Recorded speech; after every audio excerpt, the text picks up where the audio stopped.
introduction to what we will hear, but very important. Let me now introduce our speaker tonight. Scientizing Chinese medicine, as you can see. The speaker is our dear friend Stefan Grace, a licensed acupuncturist and master of science in Oriental medicine who practices locally. So all of you with problems, back problem, leg problem, like I do, you can be treated by him soon.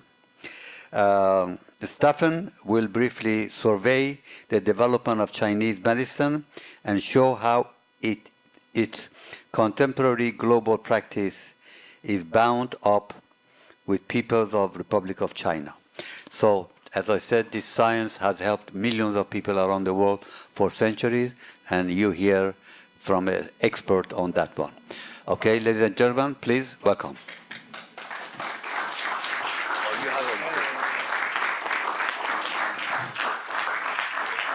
Thank you. So as the gentleman said, I am a licensed acupuncturist in the state of Vermont. And first and foremost, it means that I'm a clinician. So I'm mostly interested in how this medicine functions and how to breathe clinical life into this 4,000-year tradition. And that goes without saying that I'm not a historian and I'm an armchair sinologist.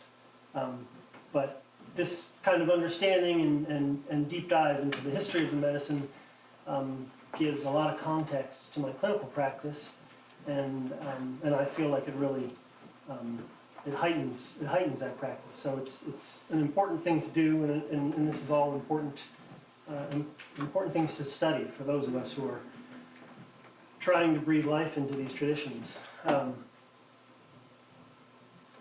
So the reason I put this up here is first and foremost because if you look at the last couple of lines, acupuncture involves the use of traditional and modern Oriental diagnostic techniques, acupuncture therapy, and adjunctive therapies, including but not limited to non-prescription remedies, exercise, nutritional and herbal therapies, therapeutic massage, and lifestyle counseling.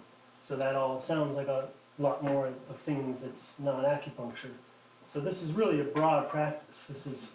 It involves a lot of different modalities, and even though in the West acupuncture has become synonymous with the practice of Chinese medicine, really there's a variety of tools that we have at our disposal, and it's been this way for 2,000 years. Stefan, yeah, could you just flip your mic on? There's a switch on top. Right there? Yeah. Okay. Oh, now my voice is filling the room. Okay. So this is the story tonight of how the changes that were made to the indigenous health practices of China by the Chinese Communist Party resulted in the normalization and the canonization of a medicine that has then been exported around the globe. And it demonstrates the ability of the medicine to adapt and change according to the times and the places, and also to persevere. But it also is reflective of the larger societal changes that China was going through at the time when it began to canonize and codify this medicine. And so it becomes a lens through which you can view all of the larger societal changes that China was undergoing at this time in the 1940s, 50s, and 60s. And it is notable that if the Chinese Communist Party hadn't undertaken this canonization and this codification of the medicine, people like me could not be professionals. So really the reason that we have this professional occupation that is a medical specialty here in this country is a direct result of the intervention of the Chinese Communist Party in the canonization of the medicine.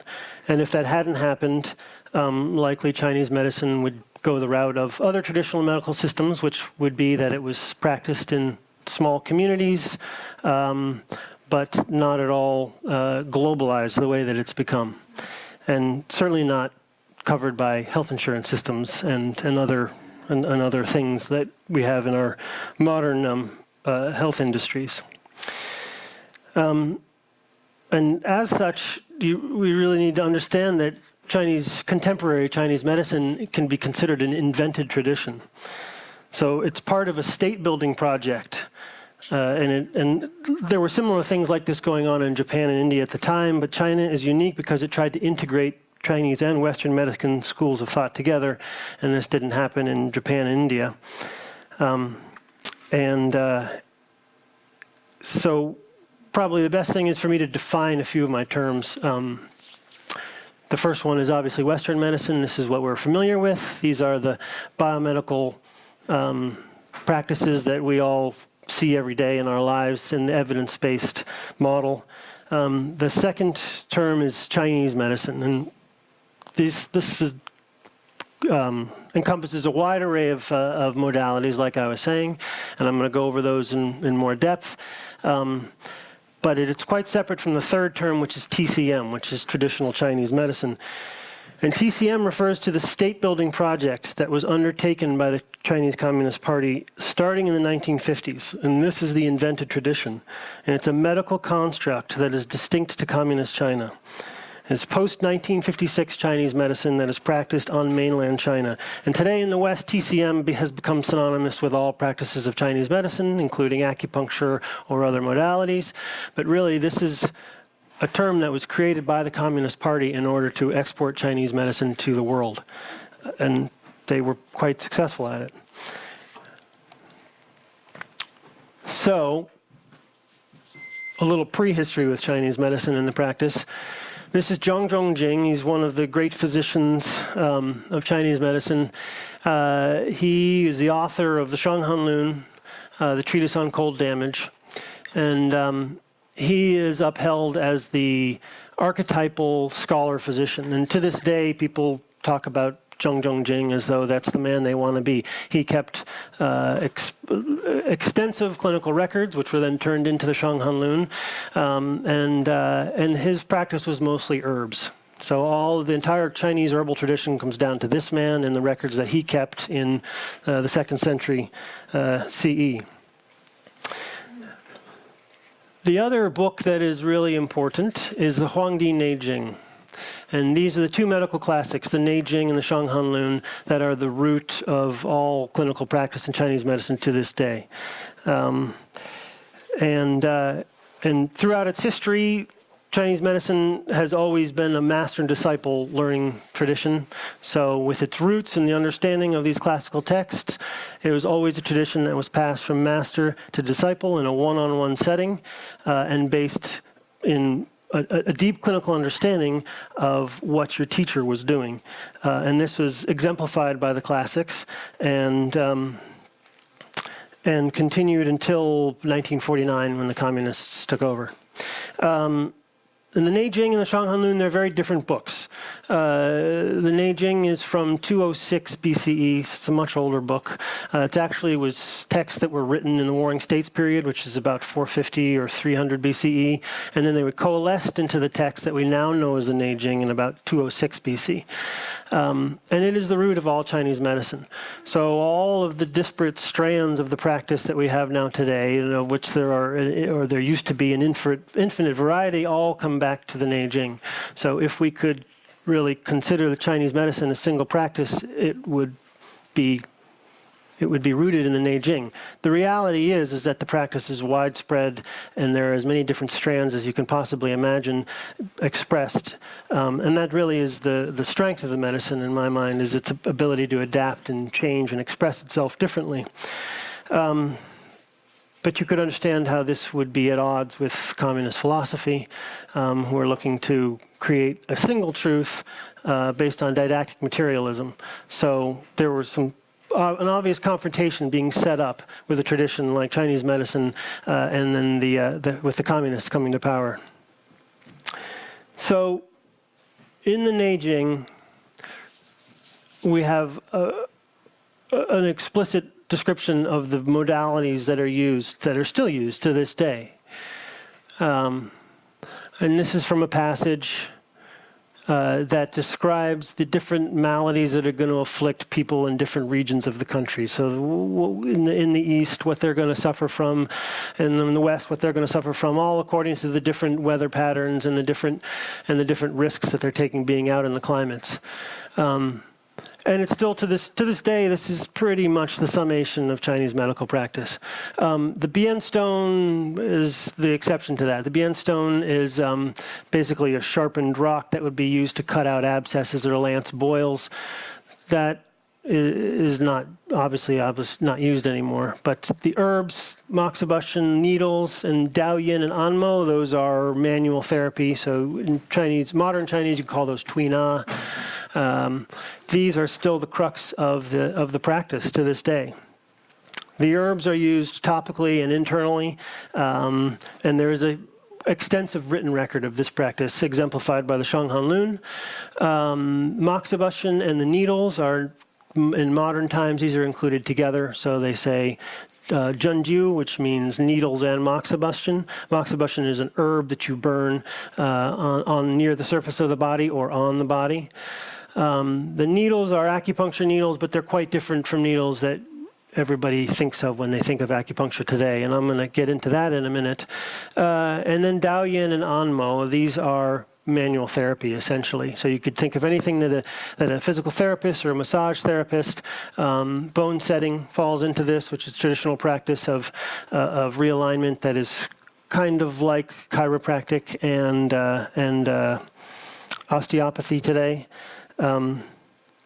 So here they are laid out, and this continues to resonate for the next 2,000 years as the crux of the practice.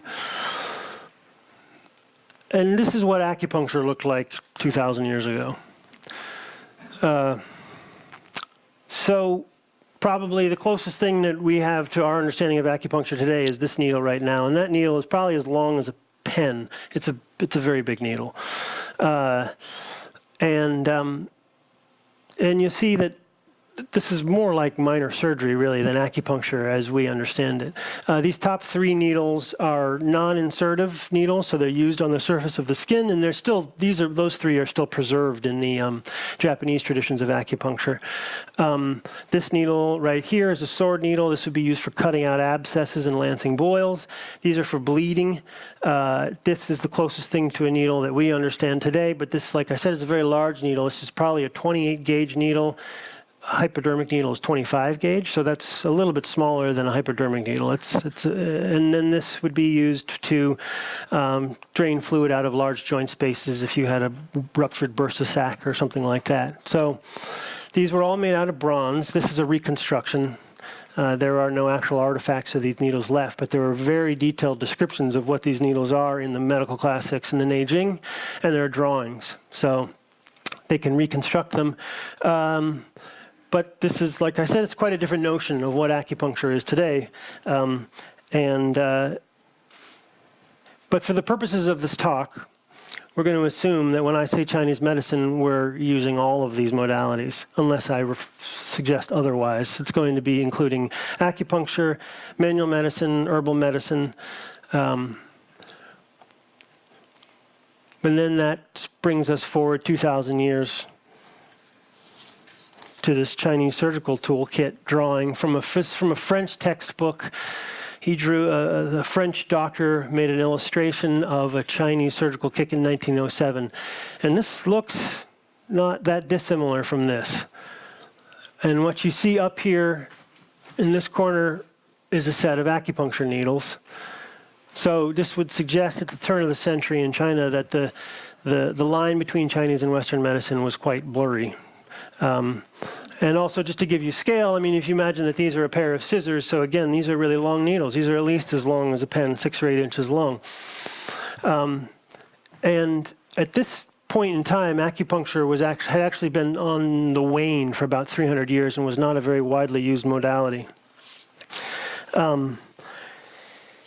But there was, by all estimates, and around this time, around the turn of the century, there was about 500,000 people practicing Chinese medicine in China.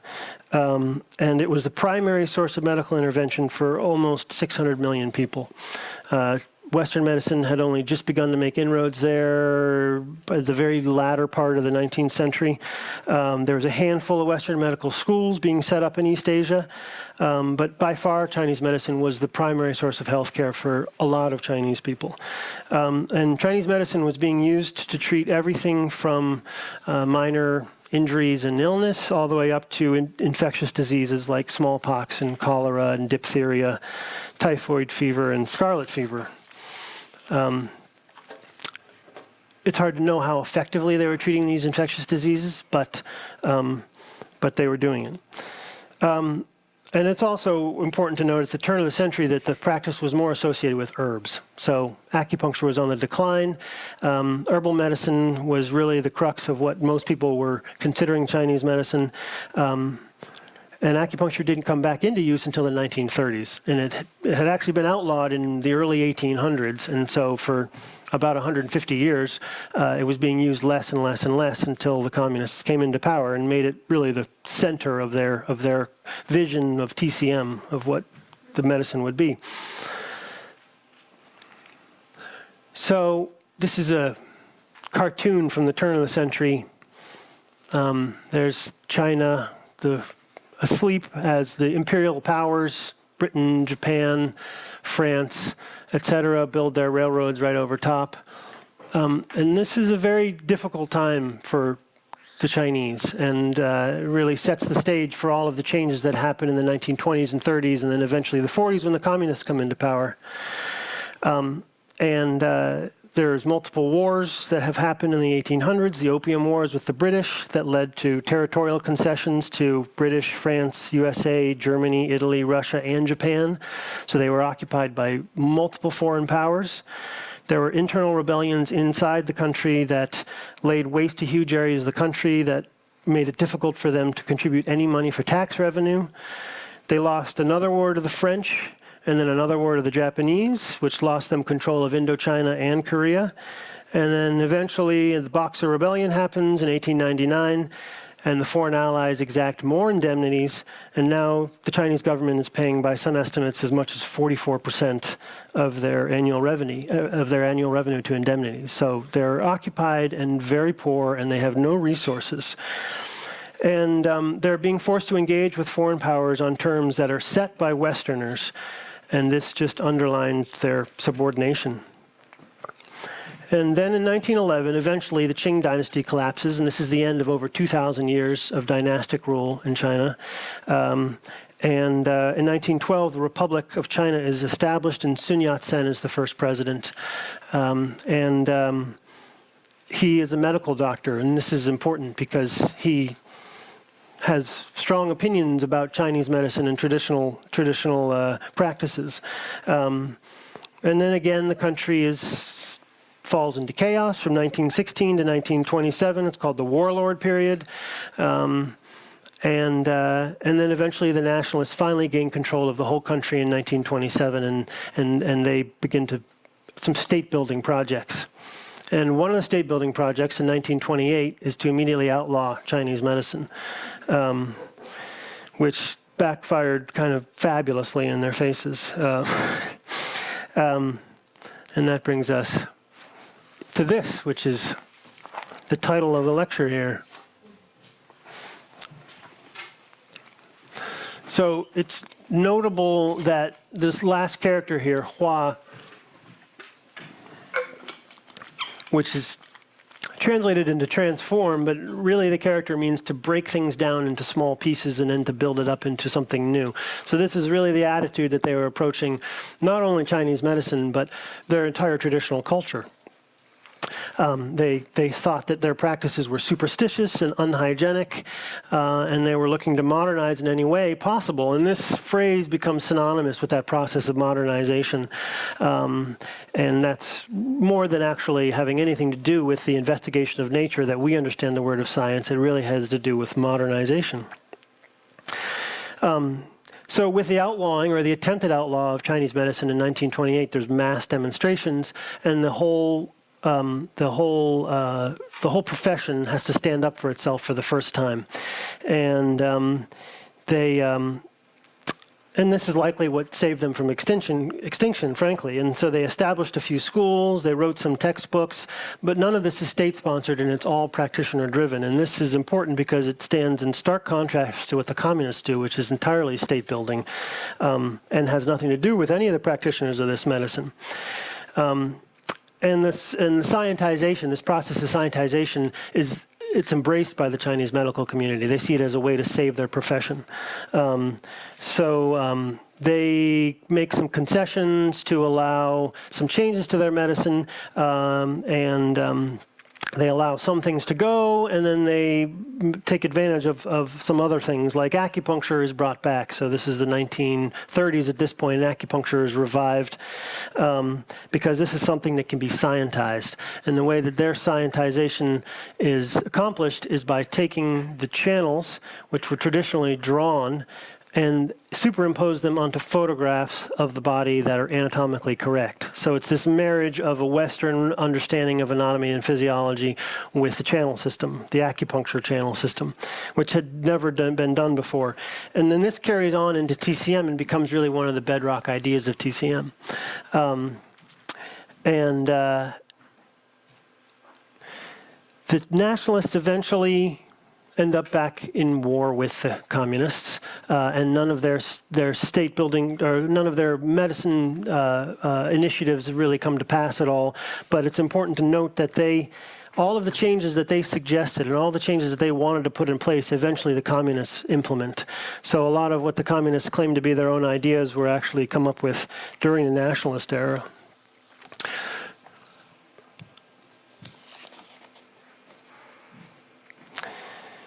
And this is 1944. So this is before 1949 is when the communists actually came into power. And this is in a speech that Mao gives while the communists are still in exile in Western China. And this is his first mention of Chinese medical policy explicitly. And you can see that his vision here is a cooperation between Chinese and Western medicine. And there's a lot in this quote. There's definitely hints of the Cultural Revolution with this re-education of old-style doctors and intellectuals. There's also some hints of the Barefoot Doctor program, where they sent doctors and other Western medical doctors out into the countryside in order to implement basic hygiene and sanitation procedures. So we can see that he's starting to have these ideas, and this serves basically as the basis of communist policy towards Chinese medicine for the next 5 years. And then in 1949, the communists march into Beijing and take control. And they begin to implement their vision for a socialist state. And this vision is governed by all things that are new, scientific, and unified. These are the guiding principles, and especially towards Chinese medicine. And Scientization, once the communists take over, Scientization doesn't mean modernization so much as it means the Marxist ideal of science as the criteria for true knowledge. Now, it's also interesting that Mao did not personally use Chinese medicine at all. He didn't think very highly of it, and it was pretty exclusively a political tool for him. And it was also something that he wanted to promote to the world and use as a kind of product to export Chinese culture and export Chinese thinking to the world. But he was ultimately driven by the political and economic needs of his time. There's 500,000 people who made their living doing this medicine. He didn't want to put all of these people out of work. And there is a need for a robust healthcare system to be created from scratch. And ultimately, the medicine was also in danger of being lost, because at this point in history, after multiple wars and famine and disease, the only doctors left who were still practicing Chinese medicine were very old. And all of the young people had begun to forsake all traditional culture. So they weren't interested in being Chinese medical doctors. So there was a need to save the profession.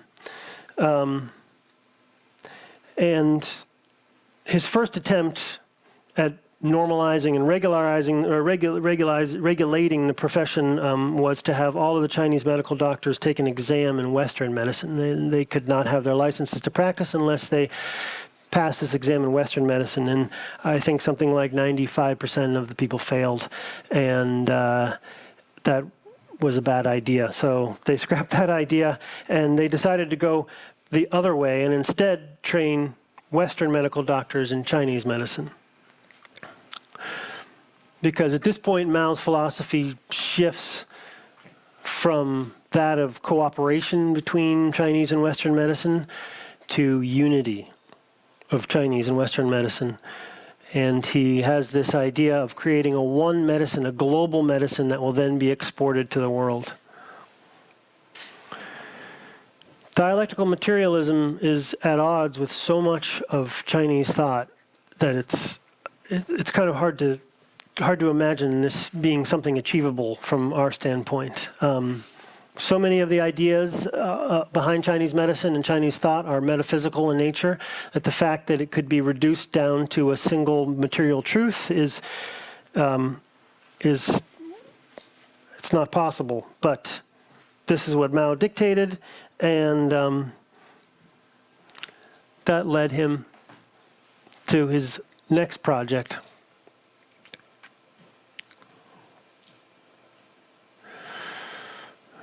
So it continues with this vision of unity between the two medicines, creating a one medicine, a global medicine.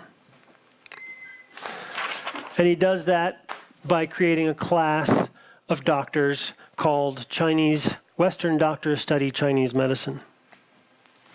And this was begun in 1954, and he takes about 500 Western-trained Chinese doctors, and the Ministry of Health drafts them into this class, and they are put into school for 4 years. This is after they finish their Western doctors training. They're put into 4 years of study of Chinese medicine with a lot of really old doctors teaching them. The Central Committee dictated that they wanted only the best doctors, which meant only the oldest doctors arrived. And it was a tense situation because there were a lot of very young Western-trained doctors in the room being taught by a lot of very old Chinese doctors who had never taught before. Remember, the medicine had never been attempted to teach it in a classroom setting. It had always been in a master-disciple relationship concurrent with clinical experience. So this was rough going for everybody involved, but it is the first time that the TCM curriculum begins to coalesce, and they begin to create the textbooks that eventually become TCM and traditional Chinese medicine. This also becomes a method of re-education for these Western-trained doctors. So it's a way to steep them in the learning from the motherland and to probably put them in their place also. But again, there's this continued self-consciousness about creating this unified medicine that can be a contribution to the world, that they can then export out to the world.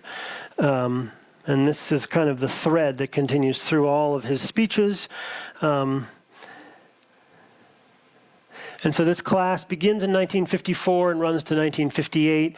And then in 1955, this book is published called New Acupuncture. So on the right here, these are the channels, the acupuncture channels as we now have them or understand them in modern Chinese medicine. This is from this book in 1955, published by a Western doctor who studies Chinese medicine. And this doctor decides to reimagine the channel system. And this is particularly interesting because this is reimagined according to the formation of the military in when the Communist Party was in exile in Western China. So it's hard to see here, but there are lines here. These are the front lines where the troops stood at, and then back here are these various formations where the different battle platoons were stationed.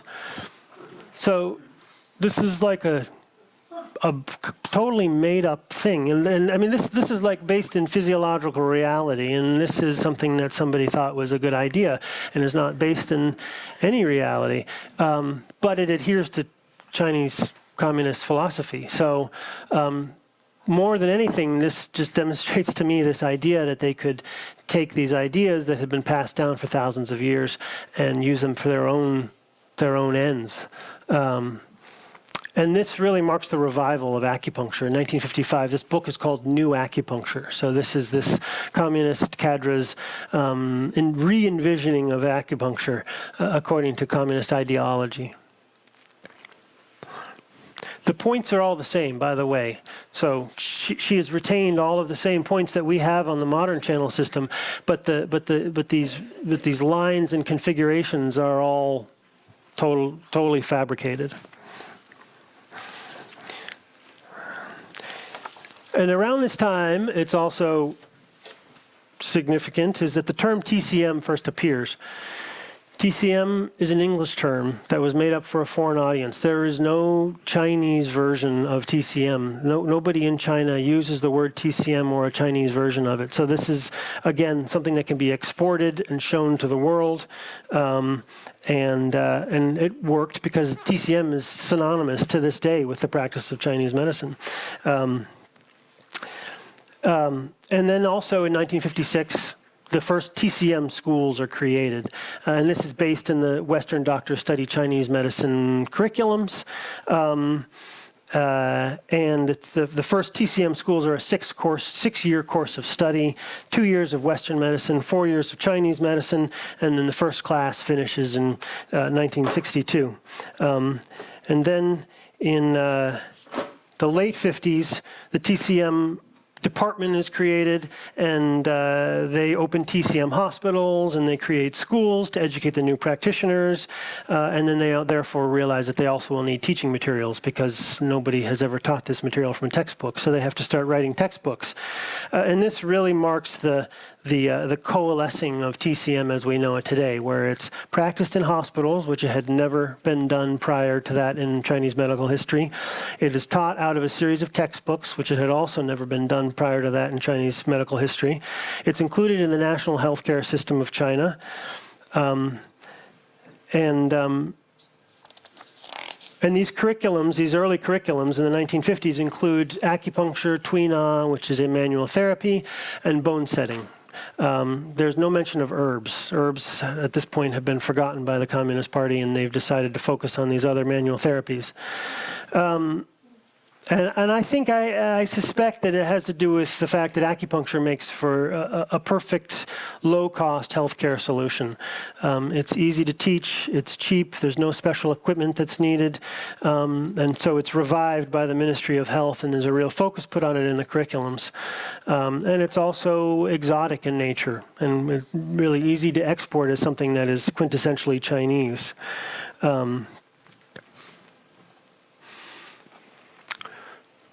So these are two depictions of the channel system. This is from the Ming Dynasty, which is probably about 1450. And this is from San Francisco, Chinatown, about 3 years ago. And what's important about this is how the body is depicted in this. And this is how all modern channel theory posters are shown, is with this cut down the middle, and you see all of the structures, all of the bony structures, all of the organs underneath. That was never a part of any classical description of the channels. They were certainly aware of all the structures underneath, but it wasn't part of their understanding of the channel system, and it clearly wasn't an essential part of how the channel system was meant to be understood. And this, in my mind, is really the influence of didactic materialism on Chinese medicine. How can we materialize this medicine and take our minds away from the metaphysical aspects onto the material aspects of it?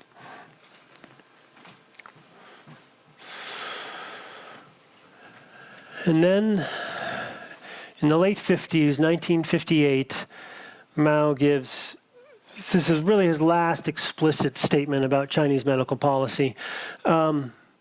And he refers to Chinese medicine and pharmacology as a great treasure house. That becomes a very important statement and actually ends up in his little red book in the Cultural Revolution. And it becomes a rallying cry for the Chinese medical community, and as a kind of justification for their being, that our great leader thinks that this is a great treasure house, and they all rally around it. And this is really signals the final shift in Mao's philosophy, where he started out with cooperation, and then he moved to integration, and then now he has mutual support, where he wants to have Chinese medicine and Western medicine exist side by side. And it's a shift away from that radical vision of a unified medicine. And it also, in my mind, shows his loss of control of the narrative at this point, because this statement is taken out of context. Mao originally gave this statement, he was trying to voice his support for the doctors of Western medicine study Chinese medicine, and instead it's taken out of context as a support for TCM and Chinese medicine in its own right. And that's exactly what happens. And by 1960, the Chinese medicine is used in its own right for its own therapeutic assets, and it's used in conjunction with Western medicine. So this vision of unity is ignored, and now we're just using it in conjunction with Western medicine to perform medical miracles like acupuncture, analgesia, and then these are the ideas that's exported to the West. And this is the finality of TCM is created here. This is the list of textbooks in 1960. This is the first full set of textbooks, and the final shift in how the medicine is taught, which shows a fully scientized, really westernized division. We still have study of the classics, the Neijing and the Shanghanlun, but then we also have internal medicine, external medicine, traumatology, gynecology, pediatrics, laryngology, ophthalmology. None of those categories ever existed in Chinese medicine before this process began. And this is still how it's taught today. I went to acupuncture school and studied TCM, and these are the divisions of medicine that I learned from. So this idea has been exported to the West, too. And so by 1962, TCM is the body of knowledge that we now know it. So that's really all it took, 1954 to 1962, in order to compress 2,000 years of a tradition into this codified version that we now know as TCM. And then in 1958, the barefoot doctors that I just referred to, they use a lot of acupuncture and a lot of Chinese medicine when they go out into the rural areas to treat peasants, and then everything dissolves in 1966 when the Cultural Revolution begins, and a lot of TCM schools are closed. So initially there were 4 TCM institutions that were opened in the major cities in China, and then within 10 years, there was something like 20. And then by the time the Cultural Revolution begins in 1966, most of those schools close. All of the old doctors are persecuted. And the doctors who are trained at the TCM institutions are, by and large, allowed to practice and continue to do what they want to do. But in a way, Chinese medicine kind of goes underground, and as does a lot of traditional culture. All traditional culture, frankly.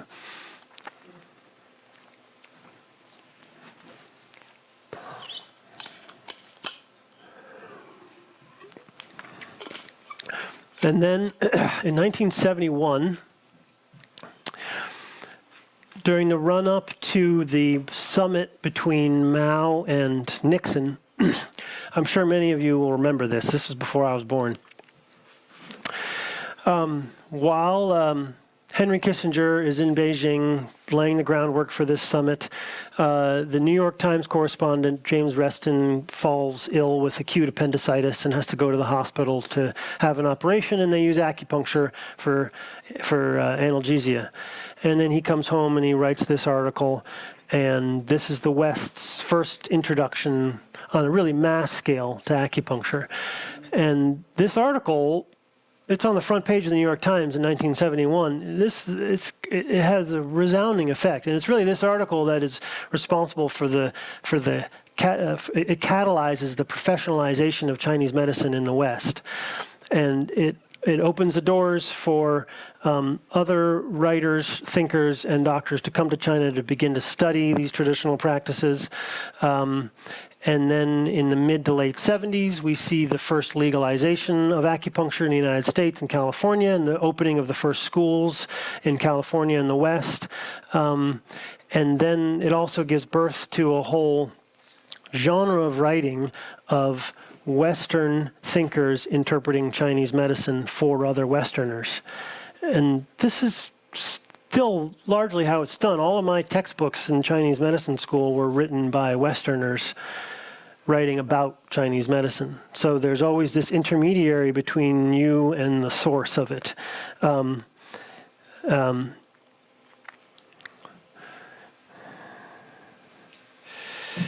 then the Chinese government, their timing with this is impeccable. They released a whole stack of studies about the efficacy of acupuncture to the West into the media. Close on the heels of this. Within 6 months of this, they released these studies, and that captures the West's imagination. And so again, it's this orchestrated, well thought out process of how are we going to take this out to the world, how are we going to show this to the world, and export our culture to the world. But as it turns out, this process of interpreting Chinese medicine through Western eyes had been going on for a long time. And this is a Frenchman named Georges Soulier de Morant, who was in China at the turn of the century, and he wrote a book called Chinese Acupuncture in the 1930s, which became quite widely read throughout Europe and became many Europeans' first introduction to Chinese medicine and to Chinese thinking. And this man is somehow responsible for some of the major ideas in Chinese medicine today that are not Chinese, such as the fact that he's the one who defines qi as vital energy. This is not a Chinese idea. He's the one who defines the acupuncture channel system as conducting vital energy. This is not a Chinese idea. So you could see right off the bat, we have these intermediaries between us and the sources that are interpreting it for us, and it can become problematic. And so these last few pictures are of my Chinese teachers, people that I have studied with or continue to study with, who got their training in China. And they all have fascinating stories. Some of them are products of the TCM curriculum, some of them are not. This man on the right is Dr. Long. I studied with him in Oregon. He was a graduate of one of the first TCM classes in Chengdu in 1962, was pretty quickly sent off to a labor camp in a coal mine and spent the Cultural Revolution there. And then after the Cultural Revolution, practiced medicine and then eventually emigrated to the United States. What's interesting about this man is that we tend to think of the TCM as because of the distillation of the knowledge, there is an ignorance of the classical sources. But this man has all of these classical texts memorized, and he's a graduate of the TCM University. So it's clear that the situation on the ground is a little more complex than we like to think that it is. The man on the left is Dr. Yu Guojin. I just met him a month ago. I spent 3 days studying herbs with him. He practices herbal medicine in Lushan, just south of Chengdu in south central China. This man was trained as an economist in school and was also sent off to a labor camp for the Cultural Revolution, where he encountered his herbal teacher and then learned his medicine in a traditional lineage setting. Never went to a TCM school. He has strong opinions about TCM doctors and how inadequate they are. And interestingly enough, this man, of all the doctors, Chinese doctors I've known, he probably embodies Mao's vision of a unified medicine more than anybody else, ironically. He is more well-versed in Western medicine than a lot of Western medical doctors I know, and he is able to articulate the strengths of Chinese medicine and the strengths of Western medicine better than almost anybody I've met also. So here's this man who was exiled during the Cultural Revolution, and as a result of it ends up practicing in this traditional way, and then ends up embodying Mao's vision. Maybe it's because he was a economist or something. These are all of my Chinese teachers together in one room. This man is Taiwanese. He runs a bone setting clinic in Taipei. And he learned it from his father. He never went to school, but he treats probably 100 people a day in Taipei. He's actually a computer programmer, and he is not that interested in Chinese medicine, but he made a promise to his father to continue the tradition. So he runs this very busy clinic. This is his son, who's a YouTube star in Taiwan. These men are martial artists, which is a whole other separate conversation about the Cultural Revolution's effect on traditional culture. But they all practice their arts under great duress during the Cultural Revolution. And then this man is also a Chinese doctor from Taiyuan City who now lives in Argentina. And he was trained also in a traditional lineage setting. So the point of these is, I guess, that there are still vestiges of this lineage tradition, and there are still people practicing this way, and it is possible to find genuine lineages, even though a mess has been made of it by the TCM institutions. And then this last picture is of me in Chefchaouen in November, about 6 months ago. So part of the PRC's project in exporting the medicine is to create medical missions around the world, and so they have clinics set up throughout Africa that they established in the mid-1970s, and they send teams of doctors on two-year stints. And this was a doctor that I met who was running a clinic in Chefchaouen in northern Morocco. He was trained in Shanghai, a TCM institution. He was in his 50s, probably drafted by the government and sent off to do his time, and was practicing acupuncture on the local Moroccans. And there are clinics like this throughout Africa. But again, always interested in exporting the medicine, always interested in exporting it as part of their culture.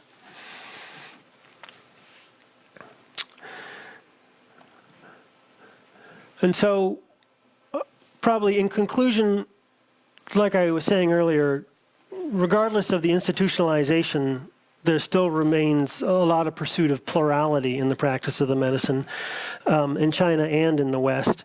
And a variety of styles prevails, and that lineages still exist. And on the one hand, were it not for this institutionalization, people like me would not be able to pursue the profession, so it's not inherently a negative thing. However, it's clear that drastic changes were made to the understanding and the practice of the medicine, and that is certain to have major effects on it as time goes on. And ultimately, Mao's vision for a one unified medicine was never realized, but his ideas about exporting Chinese medicine to the West were clearly realized, and without a doubt, the most successful endeavor of his vision. And it also makes me wonder more and more if the further we get from China and the more that there's people like me who are practicing the medicine, i.e. white and from the West, what makes it Chinese? What about it is inherently Chinese? And in thinking about it, throughout history, it's always been a connection to the Neijing. So I think that's a big part of it, is a connection to the classical medical texts. And it's also a connection to a genuine lineage. Otherwise, it becomes just like an institutionalized version of Western medicine.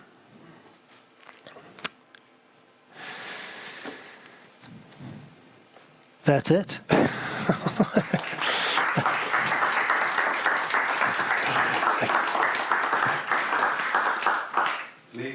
Please make your question brief so you can answer everybody else's question. Let's start here. I didn't talk a whole lot about how you became interested and also about your own history in relation to this kind of practice. Sure, yeah. Too late. Correct. You want to repeat that question, please? repeat her question? Sure. Oh, she'd like to know more about my history and my relationship to the medicine. And this is it. I am a martial artist, and I came to the medicine by studying martial arts and manual medicine with this man, Vince Black. So I practice a lineage of manual medicine that is Tuina, bone setting, and acupuncture and topical herbs that was taught to me by him and his senior students, which he learned from his teacher in Taiwan. And so I learned a lot of my medicine from him, and it was my introduction to it. So I initially started as a martial artist, and I wasn't really interested in any kind of medicine at all. But then through the course of our practice, we learned about Chinese medicine and learned basic medical techniques to treat each other, because martial arts and medicine have always had a symbiotic relationship. So that was my introduction to it, and then I decided that I had to formalize it by going to school. But I've been practicing in this lineage of medicine for about 12 years. And then I went to school and studied TCM and formalized it. Second question? If I followed your sequence and chronology, 1971, a French gentleman produced something that put Chinese medicine in the consciousness of the United States big time. If that's It was a New York Times. It was an American man. New York Times. New York Times, yeah. Okay. Is it that if that had happened in 1961, the embracement would not have happened? The reason it did happen in 1971 is because, coincidentally, the hippie new culture movement was going on, and the two were compatible. That's a huge part. Absolutely. Okay. Next question. Thank you very much for your presentation. I'm profoundly ignorant about the subject material, and that, in a sense, almost makes me more interested. I would argue even I'm sinfully ignorant. So this was absolute bliss for me. Two quick questions. The first one is, you mentioned at the beginning of your presentation that the implements used, specifically the acupuncture needles from, say, the first or second or third centuries don't exist because there aren't any artifacts. And I'm wondering, would not artifacts within the Chinese culture, would they have been buried with their practitioners? Why aren't there artifacts, say, in graves I have or no things idea like why. that? Yeah, I don't have an answer for that. I don't know. Okay. My second question relates to the 1971 case in Peking. The New York Times, yeah. My son 2 weeks ago had an emergency appendectomy. So I'm curious to hear from you. Yeah. In a nutshell, if it's possible, can you tell me how acupuncture helps with an emergency appendectomy? Anesthesia. Ah, okay. Yeah. Got it. Yeah, and all right. I was kind of like, wow, how does that happen? All right. So it's a form of pain relief. Yeah. For an actual operation. For an operation, yeah. Okay. And this was one of the examples of Chinese medicine and Western medicine meeting. This never existed prior to 1960. So this was an invented technique by the TCM doctors in the 60s. Any other question? Okay, you are next. Can you tell us about how the Chinese government today is promoting Chinese medicine? Elaborate a little bit more on the kinds of resources that are going on to spread this aspect of Chinese culture globally? Well, I mean, aside from the missions that I referred to at the very end, which is an active part, it's not a highly sought after profession in China today. I mean, aside from its inclusion in hospitals and the establishment of the same TCM institutions I talked about, I don't think there's a lot of active promotion going on in China today. And I think that's part of the crisis of the medicine in its motherland right now, is that there isn't much support, and it's not very highly thought of by young people, because just like the young people in 1910s and 20s, they're interested in things that are moving forward thinking. They won't be part of the modern culture, and they're less and less interested in their traditional practices. So this codifying has kind of like crystallized it and deadened it in a way. So I don't think much active promotion is going on by the Chinese government, aside from their continued maintenance of the hospital and educational system as it is. Can I have a quick follow-up? Sure, yeah. When you go into a Chinese hospital, do you get your anesthesia through acupuncture? I don't know. I don't think so. I think probably there's some hospital. There's not there's not acupuncture in every Chinese hospital, but I have a feeling that's not the case. And the person in front of you is shaking her head. She probably knows better than I. Yeah, I don't think so. Not now, Yeah. because Western medicines already have already developed. Yeah. Yeah. Yeah. And I have a question. Through your practice, is there any example of how Huangdi Neijing is influenced your practice, or example little? Oh, hugely, yeah. I mean, I would say I would, above all, consider myself a classicist, which means that I am continually returning to these classical texts for understanding and how to implement them in clinic. The Neijing is a sprawling text. It has so much information, both theoretically but also practically, in terms of needle techniques, in terms of the actual location of the acupuncture channels. So there is a lot to implement from the Neijing. Specifically, lately, I have been studying needle techniques, and it's quite a different understanding of acupuncture that's laid out in the Neijing from how it's practiced today. But I'd say these days I'm mostly interested in learning my needle techniques from the Neijing, because Is it translated, or is it in Chinese? There are not many competent translations, so you have to really read classical Chinese in order to get anything out of it, in order to really to see any depth into it. Stefan, you were talking about the size of the older needles, and can you talk about the transition to the really fine needles that are used now? Sure, yeah, that is an influence of the Japanese traditions on Chinese medicine. The Japanese, if anybody gets acupuncture and somebody puts in the needle with a little guide tube, that's a Japanese invention. The Japanese, I know Jerry knows more about this than I do. I'm a Chinese acupuncturist, so Jerry is a Japanese acupuncturist. But Japanese, generally speaking, use much thinner needles. They use the guide tubes. Their needles are inserted much more shallowly. I'm not sure how this technology was developed differently in Japan than it is in China, but it's definitely an advent of Japanese acupuncture. And as I was talking about how acupuncture declined for the previous 300 years before the 1930s, when it was reintroduced by the nationalists in the 1930s, it came back to China from Japan. So smaller needles with guide tubes came back into China from Japan, and this is how that made its way back into acupuncture. But to this day, broadly speaking, Chinese acupuncturists use longer and bigger needles without guide tubes. Did the Japanese come upon this in a different historical sequence, or did they also study these same classics? They studied the same classics. And some people feel like they preserved the classical practices more purely than the Chinese did. Scientizing.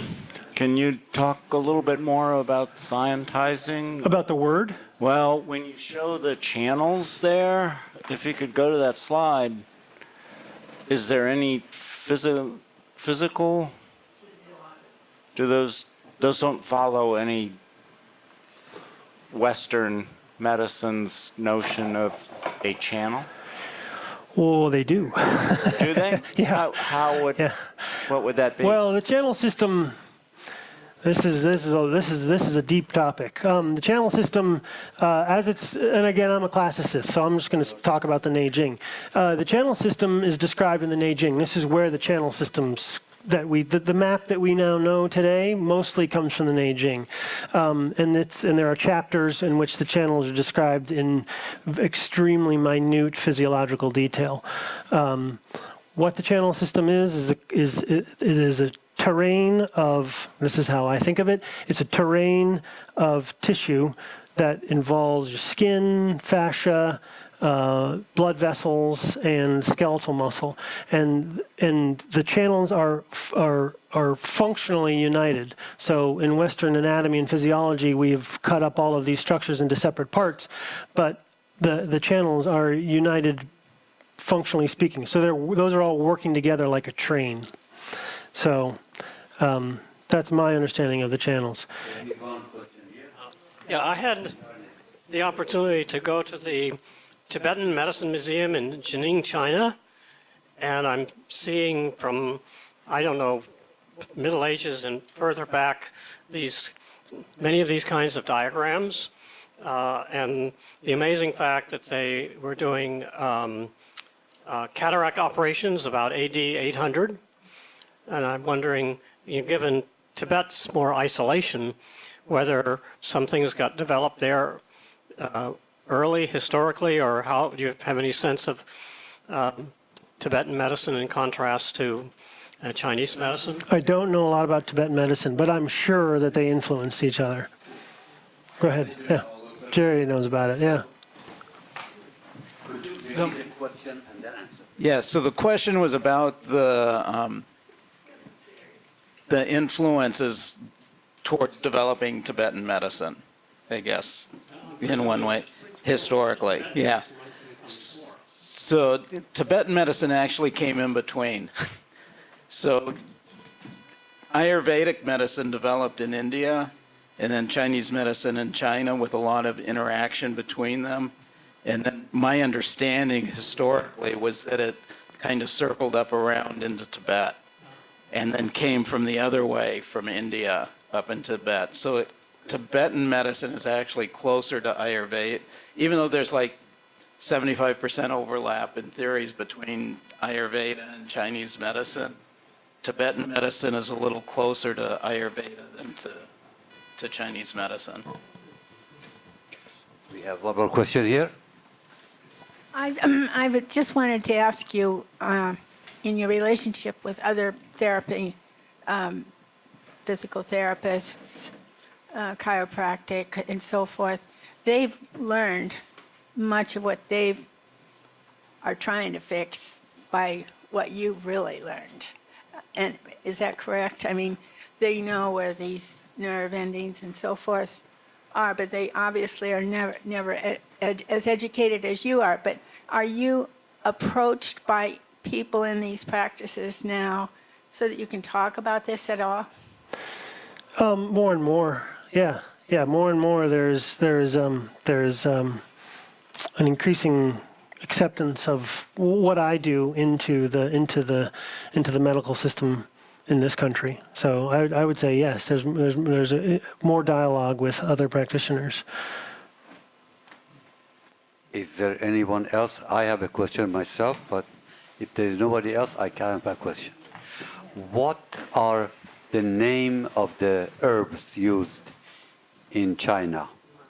There is one in Iran, which is called Gule Gab Zabun, the flower of the tongue of the cow. How that happened, I don't know. But I'd like to know the name of the herbs used in China in what language ever you want. There's like 400 of them.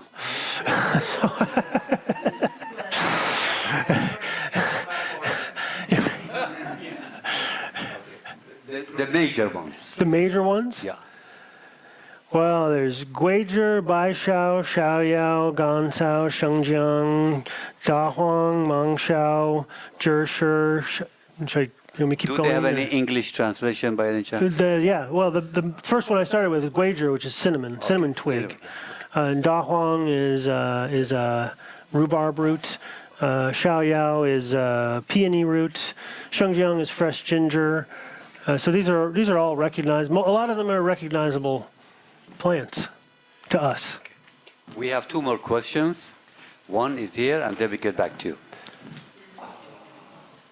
Just about herbs. Although Mao was timing his inference, a lot of times political stuff is just showing the surface. Herbal medicine continued unabated throughout the whole time. It never disappeared, really. It just was just like religion. It kept going, whether or not it was suppressed. Oh, yeah. When I was there, I had kind of not an ulcer, but I had like a really ouchy thing in my stomach, and they gave me, looked like a dried caterpillar or something, or dried centipede or something. Boy, it cleared it right up. I was like, ugh. It all tasted like kind of bitter medicine. It crushed up some things, twigs and things. It was all brown. And one was definitely a dried centipede, but boy, that worked like a charm, I tell you. Well, it's true, and I want to just expand on that, is that even though there were these official declarations coming from Mao, that really is more about what gets included in the official curriculums of TCM rather than what's going on the ground. And I mean, you can't, if herbal medicine was synonymous with the Chinese medical practice less than 20 years before Mao took power, you're not going to just change that. Of course, herbs continued to be a huge part of it, but it didn't become an official part of the curriculum in until the late 50s, because that's when the communists became interested in the herbal market. So that's when they wanted to make some money off of it, and then they were willing to include it in the curriculums. Oh, the question I wanted to ask is sort of a broad one, and that is, you've talked about Western medicine, you're talking about this kind of medicine. How much do you think these different kinds of medicine are embedded in the culture? That is, if as a Western person, would I find it hard to understand Chinese medicine the way you do? You studied it forever. And vice versa. Is it hard for a Chinese person to accept some Western treatments? Well, I mean, I'd say first of all, this woman was just talking about how Western medicine has now become so predominant in China. Like this is the medicine that most people turn to. So I think it's not hard for Chinese people to therefore use Western medicine. But I will say that as a Westerner studying and practicing Chinese medicine, it will always be like a foreign language to me. And even though I feel fluid and comfortable with these ideas, I'm still a Westerner. This is still the culture and the frame of mind that I was steeped in from the day I was born is the West. So that's true. Yeah. So I mean, I spend my days in clinic flip-flopping back and forth, and it's really, I think, a lot of it as language. Like I'm always translating what I'm hearing from patients from a Western perspective into a Chinese medical perspective, and vice versa. I have to explain it back to them. But I will always be a stranger in a strange land in that way. We have one more question here. Throughout your talk, it seems as though, if I'm hearing correctly, there's a recurring reference underneath, if not on the top, of capitalism, and that medicine was a product that was relied on for export for the purpose of making money? Or am I Well, I mean, it was more about promotion of Chinese culture. It was more about cultural gateway, exactly. So when the Chinese came here in like 1850s and started setting up Chinatowns, what medicines were they practicing in Chinatown in the United States? This was the first inroads of Chinese medicine into this country, were the immigrants in the 1800s who came with the railroads and who were moving into the cities. So that was actually, and I didn't even get into it here, that was the true introduction of Chinese medicine, was those communities and the doctors and healers that they had as part of their circles. We have two more questions, and after that, if you want to leave, you can. But here's the first question, and then back to the question. Okay. Just refer to your question about Chinese people accepting Western medicine, and I think probably I'm very much resist of Western medicine. because I grew up in drinking this brown soup, and everything is like I can drink this bowl of bitter brown thing, intense herbal medicine, but I cannot swallow a tiny little pill of aspirin. I prefer this drinking this. Well, it's true. I mean, Chinese herbalism, like there are some of the most intensely bitter tastes in the world in Chinese herbalism, and that's one of the biggest, the most challenging things about patient compliance in this culture is getting Westerners to take bitter herbs because we don't have the palate for it. But if you meet a Chinese person who's been taking these herbs for their whole life, then your palate is open to it, and it's not a big deal for you.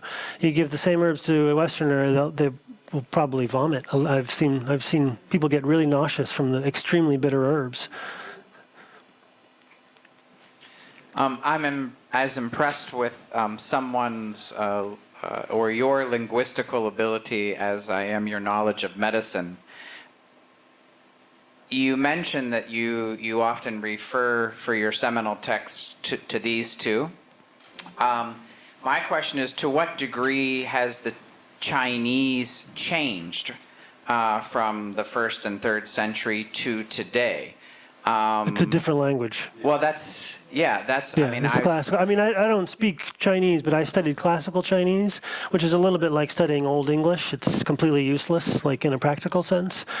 But sure. But wow. And it's a pretty small vocabulary set for the classical text. Okay. You really only need about 75 characters to get into them. Okay. So they're in some ways the gate is pretty. It's a low bar and it's pretty simple to get into them. But of course they're immensely deep and wide and rich in terms of what's contained. But I studied classical Chinese for 3 or 4 years in order to study the I mean, English has text. changed massively in 400 years. I can't imagine how much Chinese would have changed in 2,000 years. I mean, classical Chinese is useless in a colloquial sense. Okay, great. Thank you very much. However, I will say one of the things that really tripped me out when I was in China a few years ago, because I studied mostly the Shanghanlun, which is the second book. That's the book I spent the most time with.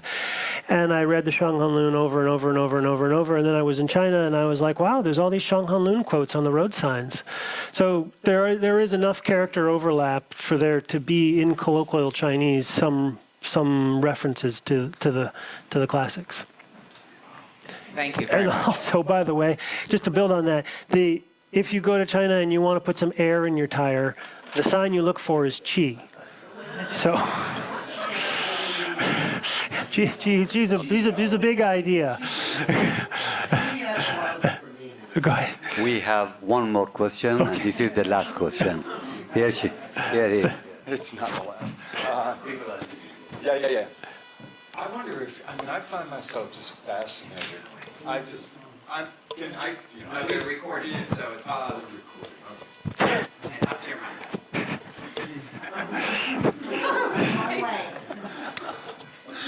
I find myself just fascinated by the idea of how this initial seed was even dropped into someone's mind. I mean, it's a complete metaphysical aspect. There's nothing, it's not like in the 16th century in France where whenever people were cutting specimens open and doing investigations. This, I find myself just compelled by the idea of how did these people come about? The utter concept even of it. Yeah. Have you, and as a person involved in the study, have you ever conjectured that? Oh yeah, all the time. No, I mean it blows my mind. Yeah, and it particularly blows my mind when I sit with the original texts, and I spent part of my master's degree was writing a thesis about. They're called the tendon channels, and there's one chapter in the Neijing that explains in extraordinary physiological detail the pathways for what are called the tendon channels. And so my project was to sit with these classical descriptions written in 206 BC and modern anatomical textbooks and to see the correlations. What are they describing in the tendon channel passages? Like what modern anatomical structures are they actually describing? And it's eerie. The level of detail that they were able to understand in 206 BC is it's unreal. So yeah, I mean, I think about that all the time, and yeah. Especially because 206 BC is when these texts were. It's when they coalesced. They were written for hundreds and thousands of years prior to that. So this goes on and on and on. Great. You have done a great job. You are an associate professor. You will be a full professor. And thank you, and little gift for you. Thank you.